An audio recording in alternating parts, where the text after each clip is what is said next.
भारत के एक महान राजा, एक महान रणनीतिकार योद्धा, जो अपनी प्रजा की खातिर खुद को निछावर करने वाले एक महान नायक, छत्रपति शिवाजी महाराज। आगे बढ़ने से पहले मुझे आपसे छोटी सी उम्मीद है, अगर आपने अभी तक हमारे चैनल को सब्सक्राइब नहीं किया है तो अपने इन प्यारे हाथों से हमारे चैनल को सब्सक्राइब कर लें और वीडियो पसंद आए तो लाइक कर शेयर करना ना भूलें।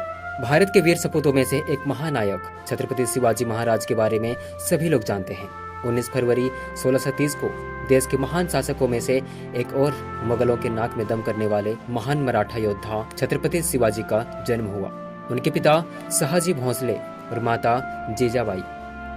उनकी माता जीजाबाई ने अपने पुत्र शिवाजी को हिंदू धर्म के आदर्श पुरुषों के गाथा सुनाकर बचपन से ही उन्हें महान बनने की प्रेरणा दी।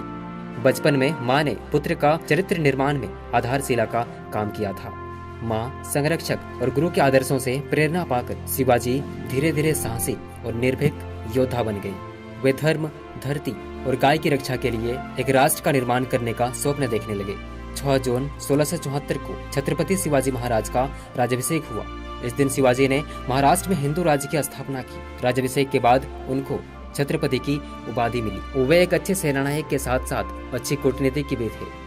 जहां मुगल शासक औरतों का अपमान, अपहरण, मंदिरों को तोड़ना, महिलाओं को मारते पीटते थे, वहीं छत्रपति शिवाजी महाराज एक समर्पित हिंदू होने के साथ साथ धार्मिक सहिष्णु भी थे। अपने साम्राज्य में मुसलमानों को पूरी तरह से धार्मिक स्वतंत्रता प्राप्त थी। कई मस्जिदों के निर्माण के लिए शिवाजी ने अनुदान भी दिए। उनके मराठा साम्राज्य में हिंदू पंडितों की तरह मुसलमान फकीरों को पूरा सम्मान प्राप्त था। शिवाजी पहले हिंदुस्तानी शासक थे जिन्होंने नौसेना के अहमियत को समझा और अपनी मजबूत नौसेना का गठन किया। उन्होंने महाराष्ट्र के कोंकणा क्षेत्र की रक्षा के लिए तट पर कई किले बनवाए, जिसमें जयगढ़, विजयदुर्ग, सिंधुदुर्ग और अन्य स्थानों पर बने किले शामिल थे।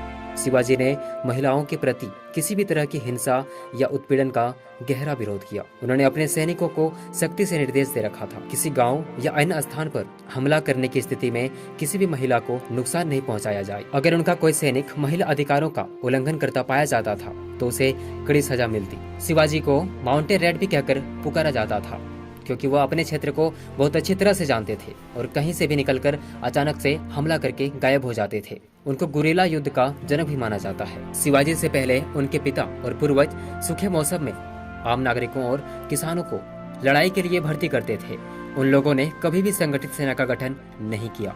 शिवाजी महाराज ने इस परंपरा को बदलकर समर्पित सेना का गठन किया, जिनको साल भर प्रशिक्षण और वेतन मिलता था। साल 1659 में आदिल शाह ने एक अनुभवी और दिग्गज सेनापति अफजल खान को छत्रपति शिवाजी महाराज को बंदी बनाने के लिए भेजा। वे दोनों प्रतापगढ़ किले की तलहटी पर एक झोपड़ी में मिले।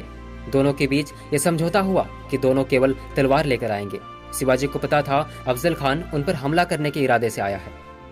शिवाजी भी पूरी तैयारी के साथ गए थे।